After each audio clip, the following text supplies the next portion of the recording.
특별히 거룩한 주님의 날 모든 성도가 주님전을 기억하고 모이게 하여 주시고, 주님께서 우리 삶의 모든 것을 주관하여 주시고 주장하고 계시는 그러한 분이심을 인정하게 하여 주시니 감사를 드립니다.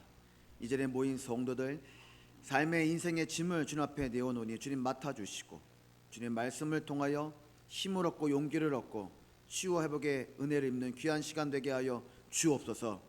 또한 함께하고 싶으나 여러 가지 사정과 형편으로 함께하지 못하는 이들 위에도 주님 불쌍히 여기시사 그들의 삶의 환경과 상황이 변하여 주님 전으로 발걸음을 옮길 수 있도록 주님 인도하여 주옵소서. 예수님의 이름으로 기도드리옵나이다. 아멘. 할렐루야. 네, 주님의 이름으로 축복합니다. 오늘은 한국 선교사 복지주일로 함께 예배를 드립니다. 우리 감리교회가 2018년부터 매년 11월 둘째 주일을 이제 선교사 복지주일로 지키고 있습니다. 해외 선교사들에 대한 관심을 좀 높이고, 그리고 선교사들의 복지와 은퇴 후의 삶에 대한 고민을 함께 교회들이 나누어서 그 역할을 분담하고 점검하고자 그렇게 한국감리교회가 지키고 있는 주일입니다. 현재 우리 기독교에 대한 감리회, 우리 감리교회는 전 세계 80개국 729가정 1283명의 선교사를 파송하고 그리고 후원하고 있습니다. 복지라고 하는 것을 사회적으로 말하면 행복한 삶이라고 말하겠죠.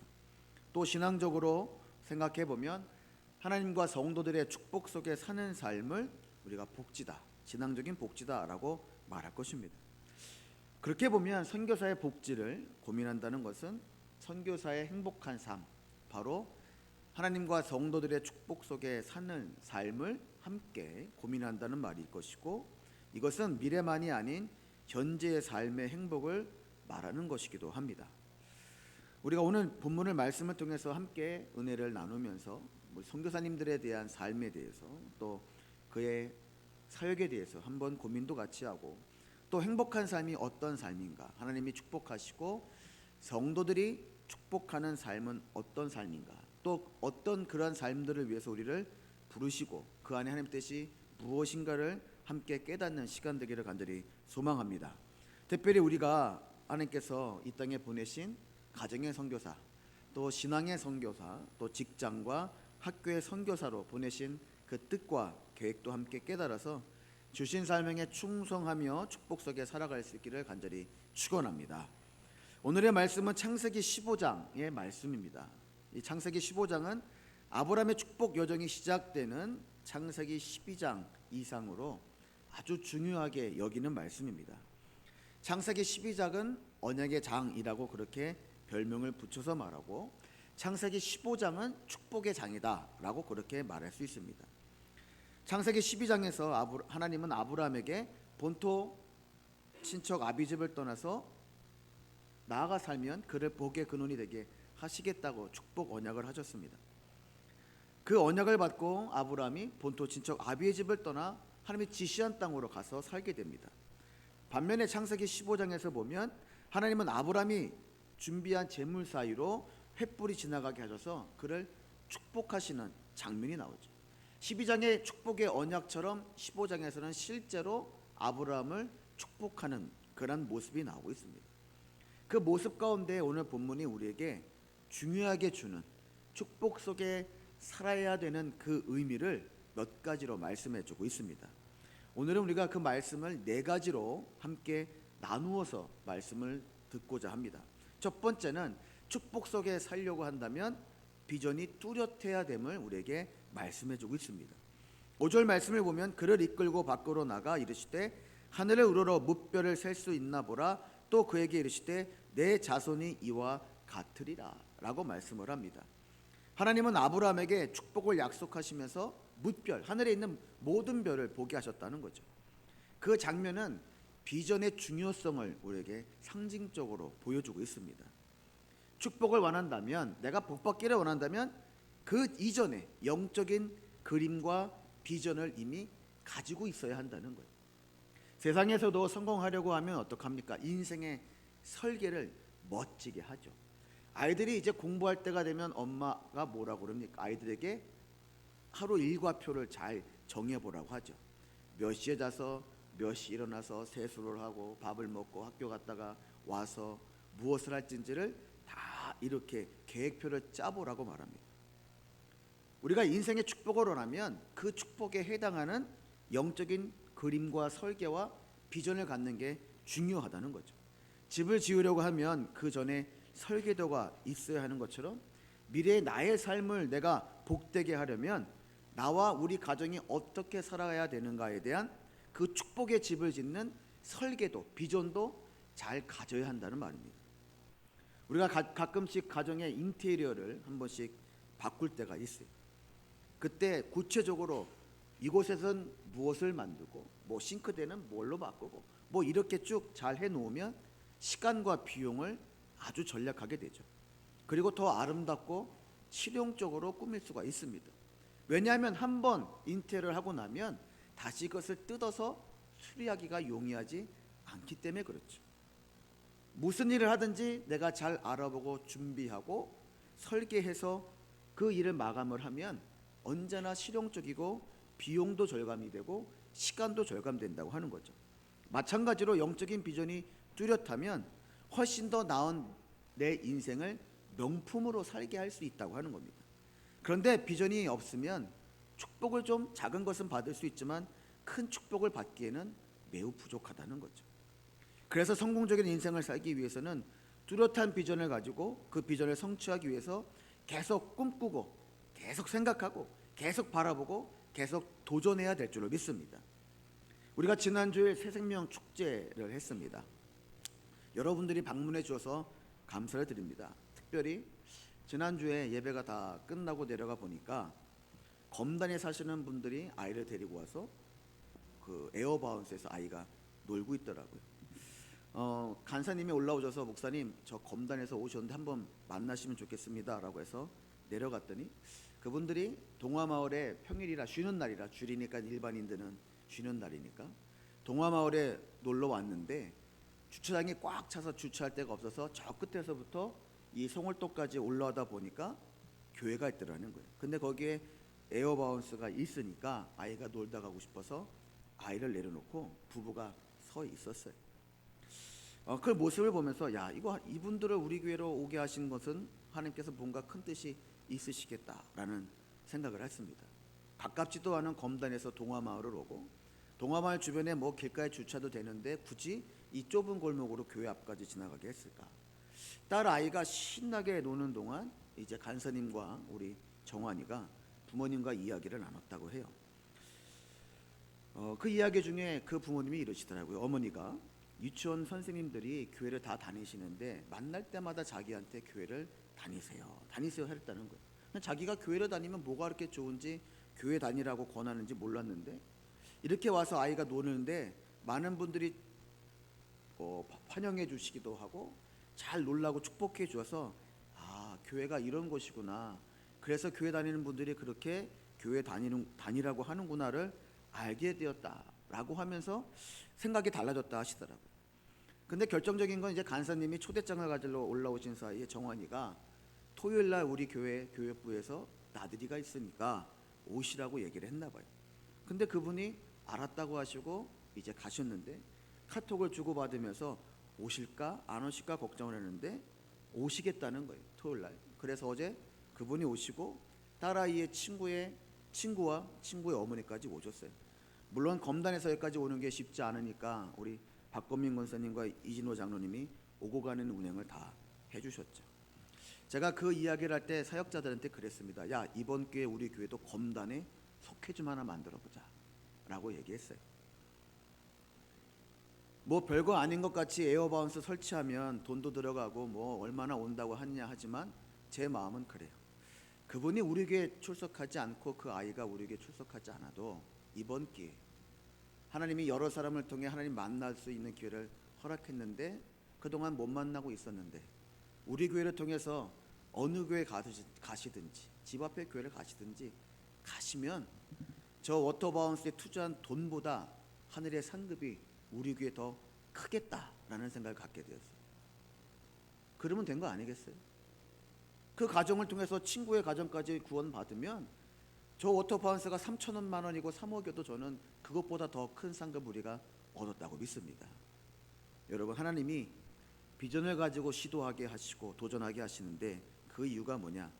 반드시 기회를 주시고 우리에게 아이디어도 주시고 사람도 붙여주시고 재물도 주시고 환경과 상황도 변화시켜 주셔서 복 있는 성도의 삶을 살도록 하시려고 그렇게 하시는 줄로 믿습니다. 도저히 이루어지지 않을 것 같은 꿈 같은 비전도요, 믿음을 가지고 끝까지 붙들고 노력하면 언젠간 이루도록 해주실 줄을 믿습니다. 하나님이 그날을 위해서 우리에게 모든 것을 다 예비해 주셨다는 거예요. 무뼈를 바라보면서 무슨 생각을 했겠습니까? 아브라함이, 야, 저렇게 많은 별처럼 나에게 아이를 주시겠다고? 내가 지금 100세까지 아이가 없는데? 이렇게 생각할 수도 있었겠죠. 근데 아이가 없이 살아보신 분들은 알겠지만 아이를 가질 수 있다고 하는 작은 희망이면요, 아마 그 무뼈를 보면서 감격했을 것 같아요. 얼마나 감격했겠어요. 100세까지 아이가 없었는데 하나님이 저 무뼈처럼 아이를 주신다고 하니까 아마 아브라함은요, 그게 거짓말이어도 진짜처럼 믿으면서 하나님 앞에 기도했을 거예요. 하나님, 저기에 전부가 아니더라도 단 하나라도 주신다면 하나님이 말씀하시는 거 내가 죽을 때까지, 아니 죽어서도 지키고 순종하겠습니다 라고 했을 것 같아요. 바로 그러한 믿음의 비전을 가지고 인생을 살 때 아브라함은 복 있는 자가 된 줄로 믿습니다. 여러분, 우리가 꿈을 꾸고 비전을 가졌던 그 아브라함처럼 우리도 인생 속에서 하나님의 영광을 나타나기 위한 뚜렷한 그리고 세밀한 비전과 꿈을 꾸면서 도전해서 하나님의 축복을 약속받을 수 있기를 간절히 축원합니다. 두 번째로, 비전에 설렘이 있어야 우리가 축복 속에서 살아갈 수가 있어요. 오늘 본문을 보면 하나님께서 아브라함의 비전에 이제 심지에다가 불을 붙여주시는 장면을 보게 돼요. 처음에 아브라함이 큰 꿈을 갖게 되죠. 무별처럼 자손이 창대하리라. 얼마나 좋았겠어요. 그래서 우상을 섬기던 고향 땅을 떠나서 엉뚱한 곳에 가서 살게 되죠. 그때 하나님이 아브라함에게 너는 큰 민족을 이루고 이름을 창대하게 하고 복의 근원이 되게 하시겠다라고 언약해 주셨어요. 그런데 이 약속을 들은 지 10년이 지나도록 자신의 인생에 달라진 것이 하나도 없었다는 거예요. 무별은커녕 자식 하나 주시지 않았어요. 그러자 아브라함의 비전이 점점 약해지기 시작하죠. 고향 땅도 아니고 엉뚱한 땅에서 하나님이 축복해 주신다고 했는데 달라지는 것 하나도 없이 매일 고난되는 노역만 하며 살았다는 거예요. 새로운 땅이니까 양을 칠 장소도 필요하죠. 자신의 천막을 칠 공간도 필요하죠. 또 작물도 재배해야 되죠. 늘 고통 속에 살고 있었어요. 그러니까 그의 마음속에 무엇이 싹트냐? 두려움과 의심이 싹트기 시작했어요. 그때 하나님이 아브라함을 만나서 다시 그의 마음에 비전을 심어주시죠. 1절의 말씀인데, 아브라함아 두려워하지 말라. 나는 내 방패여 너는 너의 지극히 큰 상급이니라. 이렇게 말씀을 하셨어요. 내가 너의 모든 문제를 지켜주고 그렇게 할 테니까 너는 나를 믿기만 하라는 거지. 순종만 하면 믿음의 큰 보상을 너에게 주겠다라고 말씀하고 있어요. 꿈을 꾸며 다시 도전하라는 거예요. 너의 꿈이 지금 실패가 아니고 끝난 것이 아니니까 끝까지 그 비전과 꿈을 붙들고 살아봐라 라고 말하고 있어요. 그랬더니 아브라함이 뭐라고 그럽니까? 2절에 보니까 아브라함이 이르되 주 여호와여 무엇을 내게 주시려 하나이까? 나는 자식이 없사오니 나의 상속자는 이 다메섹 사람 엘리에셀이니이다. 이렇게 말해요. 하나님 아직도 저에게 줄 것이 있다고 말씀하십니까? 10년 전 고향 땅 떠나게 하실 때 그때 이미 축복하신다고 하셨는데 10년 동안 아무것도 안 주시지 않으셨습니까? 지금 그게 무슨 소리입니까?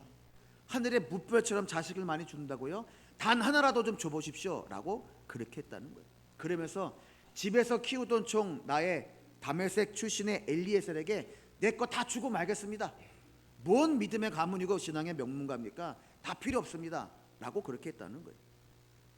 인내와 기다림의 시간이 길어지니까 두려움과 의심이 쌓이고, 그러면서 아브라함의 비전은 현저히 약해지기 시작했다는 거예요. 그 모습을 보시고 하나님이 아브라함의 비전을 다시 되돌려 주시고 또 밖으로 나가서 무뼈를 보게 하셨다는 거예요. 왜 그랬을까요? 내일에 대한 뚜렷한 비전을 가져야 진짜 보게 될 수 있기 때문에 그래요. 꿈을 가져야 현실의 변화를 이루게 되고 현실의 변화를 가져야 축복 속에 사는 인생이 되기 때문에 일부러 아브라함을 그렇게 하셨다는 거예요. 사람이 나이가 들고 몸이 약해지고 일이 생각대로 잘 안 되면 어떻습니까? 내일에 대한 설렘과 기대가 점점 약해지고 비전은 점점 사라져서 마음이 위축되고 생활이 무기력해지기 때문에 그래요. 아마 어르신들 중에도 그런 분들 계실 거예요. 또 젊은 사람 중에도 도전해서 뭔가 성취한 것 같은데 막상 그 현장에 가보면 별거 다른 것 같지 않은 그런 모습들을 보면서 뭐 이게 뭐야 라고 하는 실망감을 가질 때가 있어요. 그런데 우리는 끝까지 하나님이 주신 비전과 설렘과 기대를 잊지 말아야 된다고 하는 거예요. 그래야 영적으로 젊게 살 수 있는 거예요. 그래야 영적으로 활력 있게 살아갈 수 있다고 하는 거죠. 그래야 성공의 가능성도 커지고 축복받는 삶을 살게 될 줄로 믿습니다. 우리는 결코 영적인 무기력에 빠져서는 안 돼요. 가끔 신앙생활하다 보면 내 뜻대로 되면 즐겁게 막 신앙생활하고 내 마음에 좀 맞지 않으면 그냥 푹 가라앉는 분들이 계세요. 그런데 인생이 활기차지고 영적으로 생명력 있는 삶을 살려면 하나님에 대한 기대만 갖고 있어야 돼요. 하나님이 나를 통해서 어떻게 일하시고 역사를 바꿔 가실 것인가에 대한 설렘을 가지고 신앙생활을 해야 한다는 거예요. 제가 지난주에 그분을 뵙고 곰곰이 많은 생각을 해봤어요. 이 땅에 교회가 그렇게 많은데 저 사람이 1시간 넘게 와서 주차하려고 여기를 돌아다니다가 생판 모르는 이 송월동 교회를 보고 이래서 교회를 다니라고 하는 거구나, 참 교회가 사랑이 많구나 라는 것을 깨달을 수밖에 없었을까. 검단이라고 하는 신도시 안에 교회가 가득히 있고 발만 몇 걸음 나가면 교회가 가득한데 왜 그 교회들은 그걸 못했을까? 우리 교회가 잘했다는 얘기가 아니에요. 우리 교회도 아마 이 지역 주민들에게 똑같은 교회의 모습으로 보여줬을지도 몰라요. 교회는 살아 움직이고 생명력이 있고 활력이 있어야 될 줄로 믿습니다. 교회가 그러려면 성도가 그래야 된다는 거예요. 하나님이 나에게 베풀어 주실 내 인생의 잔치와 넘치는 보상에 대한 기대를 가지고 비전의 그림을 그리면서 살아가는 성도가 되어야 된다는 거죠. 비전을 가지고 나가면 하나님 반드시 그 비전을 이룰 수 있도록 축복해 주신다는 거예요. 여러분이 갖고 있는 지금의 비전이 어떤 것이 있습니까? 혹시나 비전이 뭐야? 이 나이에 무슨 꿈을 꿔? 똑같이 살아도 똑같은데 라고 생각하면서 이미 그 비전들을 잃어버린 분도 계실지 모르겠어요. 혹여나 내 인생을 가로막는 인생의 장애물 때문에 기대와 설렘이 없이 하루를 살아가시는 분도 계실 것 같아요. 여러분, 비전을 꼭 품을 수 있기를 간절히 축원합니다. 그리고 여러분 심장에서 설렘이 막 뛰어놀아야 돼요. 오늘 주일 성도들과 만나면 어떤 일들이 일어날까? 그들의 간증을 들으면서 내 마음이 어떻게 변화되고 내 인생이 어떻게 변화가 될까? 내가 거룩한 주일을 지키고 한 주간 세상에 나가 살면서 사람들에게 어떤 모습으로 내가 살아가는 모습을 보여줘야 될까? 라고 하는 그런 설렘과 기대이 있어야 한다는 거예요. 다시 비전을 품고 꿈을 꾸고 믿음으로 도전할 수 있기를 간절히 축원합니다. 세 번째로 비전을 위해서 믿음을 굳건히 가져야 돼요. 하나님께서 아브라함에게 새로운 비전을 품게 하셨을 때 아브라함은 어떻게 반응했느냐? 6절에 보니까 아브라함이 여호와를 믿으니 여호와께서 이를 그의 의로 여기시고 라고 말씀하셨어요. 아브라함이 다시 하나님에 대한 믿음을 확인하고 비전을 품자 하나님이 그의 모습을 의롭게 보셨다는 거예요. 그에게 복을 더 주셨다가 아니라 아브라함 너가 의롭다라고 인정하셨다는 거죠. 이 말은 뭐냐? 비전을 품는 것이 믿음이라는 거예요. 근데 하나님이 그 믿음 있는 자를 의롭다고 하신다는 거죠. 우리가 완벽하게 실현될 거룩한 비전을 품기 위해서 먼저 비전을 품는 자가 되어야 될 줄로 믿습니다. 많은 사람이 완벽하게 사는 것을 의라고 생각하고 축복이라고 생각하죠. 그런데 사람이 어떻게 완벽하게 살고 성공해야 하나님께서 그를 의롭다고 하시겠어요? 아무리 의로운 사람도요, 하나님 보시기에 누더기와 같은 거예요. 그래서 하나님은 우리의 완벽한 삶을 의로 보시지 않아요. 하나님 우리가 성공하는 인생을 보고 잘 살았다 칭찬하시지 않는다는 거예요. 하나님은요, 믿음이 있는 자를 칭찬하시고 믿음대로 살려고 마음의 비전을 품는 자를 의롭게 보신다고 오늘 본문에서 말씀하고 있어요. 우리가 믿음 생활하면서 가장 속상한 일이 뭡니까? 하나님 뜻대로 살고 싶은데 그렇게 살지 못하는 내 모습이 드러날 때 속상한 거예요. 만약 그게 아니라 하나님 뜻대로 살려고 하는데 그냥 사는데 잘 안 돼요 라고 생각하면 문제가 있는 거예요. 내가 하나님 말씀대로 뜻대로 살지 못하는 게 속상해야 진짜 성도라고 하는 거예요. 근데 그런 모습이 있을 때 포기하지 말아야 돼요. 믿음만큼은 붙잡아야 돼요. 나는 하나님의 축복된 존재가 될 수 있다라고 하는 거룩한 비전만큼은 잊지 않고 계속 선한 도전과 거룩한 영적인 투자를 지속해야 한다는 거예요. 뭐 예수 믿어야 똑같은데 뭐 매주 나가서 예배드리나 가끔 나가나 새벽 제단을 쌓나 수요 예배 금요 예배를 가나 안 가나 다 똑같아. 여러분 착각이. 제가 분명히 말씀드리는데 영적인 거룩한 투자를 하는 사람 그리고 하나님의 거룩한 비전을 품고 살아가는 사람과 아닌 사람은요 인생의 차이가 분명하게 있습니다. 우리가 겉으로 드러내놓지 못하고 사람들에게 말하지 못해서 그렇죠. 하나님이 분명한 차이를 다 놓으셨어요. 그래서 포기하지 말라고 하는 거예요. 계속 선한 도전과 거룩한 영적 투자를 끊임없이 해야 한다는 거예요. 그래야 하나님께서 우리의 기도를 간구를 받아주시고 우리의 선한 도전을 의롭다라고 칭찬하시면서 그러면서 그 의로움을 통해 비전을 꿈꿀 때마다 비전을 이루어가는 능력과 힘과 용기와 가정의 평안과 자녀의 잘됨을 허락해 주신다고 하는 거죠. 왜? 하나님이 흡족한 도구로 삼으시려고 하기 때문에 그래요. 개인 한 사람 한 사람의 성공이나 물질이나 또 형통이나 권세나 이런 것들을 위해 축복하시는 게 아니라 하나님이 흡족한 도구로 삼으시려고 그렇게 축복해 주신다는 거예요. 여러분 지금의 모습에 실망하지 마시기 바래요. 하나님은 거룩한 비전을 가지고 계속 하나님의 축복을 구하면 내가 바라는 것보다 더 큰 축복을 우리에게 허락해 주실 줄을 믿습니다. 제가 읽은 글 가운데 차동엽 신부가 지은 뿌리 깊은 희망이라는 책이 있어요. 거기에 나오는 이야기인데 한 사냥꾼이 30마리의 사냥개를 가지고 사냥을 나갔어요. 근데 토끼 한 마리가 있어서 그 토끼를 잡으려고 하니까 30마리의 강아지가 사냥개가 그 토끼를 쫓아서 마구 달려가는 거예요. 근데 시간이 지나고 나니까 29마리의 사냥개는 도중에 포기를 하고 한 마리만 죽기 살기로 토끼를 쫓아가는 거예요. 왜 그런가 봤더니 30마리 가운데 29마리는요 앞에 뛰는 사냥개를 보고 같이 무작정 뛰어간 거예요.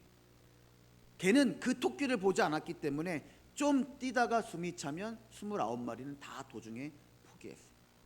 그런데 토끼를 보고 뛴 사냥개는요 그 토끼를 잡을 때까지 끝까지 달려가서 토끼의 목을 물었다는 거예요. 이게 바로 비전 있는 성도와 아닌 사람의 차이. 비전을 품은 성도는요 절대로 쓰러지거나 포기하지 않습니다.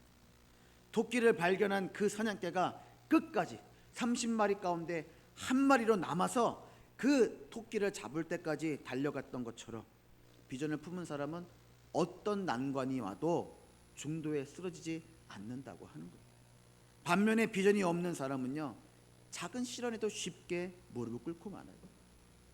같은 시련에도요 비전을 갖고 있느냐 안 갖고 있느냐에 따라 결과가 전반대로 나타나는 이유가 여기 있어요. 비전이 사람을 끌고 가는 거예요.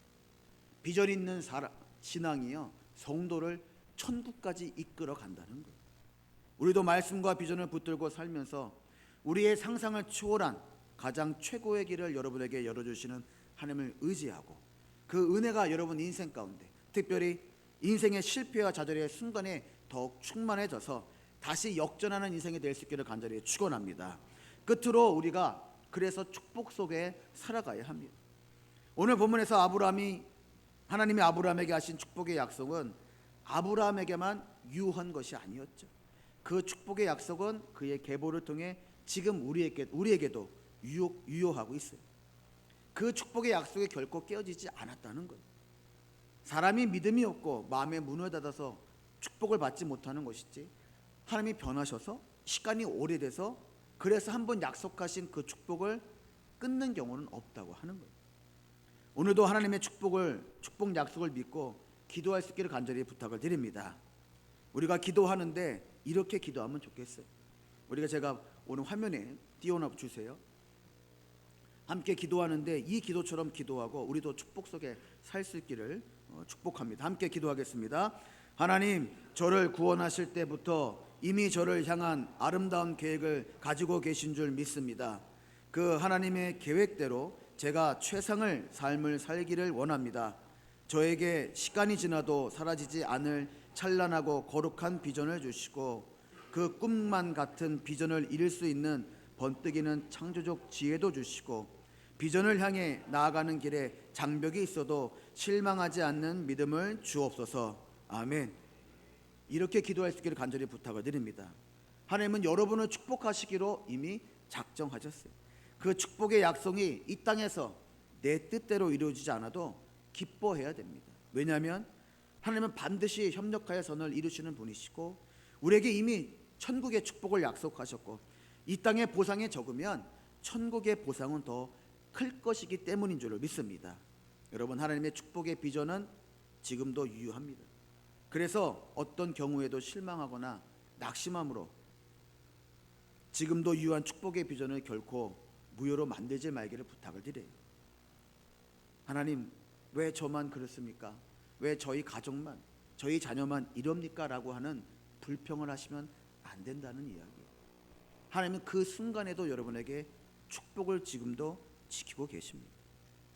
항상 하나님의 축복 약속을 믿고 넉넉한 믿음으로 하나님께서 나에게 주신 비전을 이루어가는 그러한 축복 속에서 살아가는 우리가 돼서 믿음의 거부요, 명품 인생이요, 축복의 가문이 되는 그러한 복된 심령들이 다 되실 수 있기를 주님의 이름으로 간절히 축원합니다. 기도하겠습니다. 하나님, 저희를 구원하실 때부터 이미 저를 향한 아름다운 계획을 가지고 계신 줄로 믿습니다. 그 하나님의 계획대로 우리 모두가 최상의 삶을 살기를 소원하오니 저희에게 시간이 지나도 사라지지 않는 찬란하고 거룩한 비전을 주시고 그 비전을 이룰 수 있는 번뜩이는 그러한 지혜도 주시며 비전을 향해 나아가는 길에 장벽이 있어도 실망하지 않는 넉넉한 믿음을 주옵소서.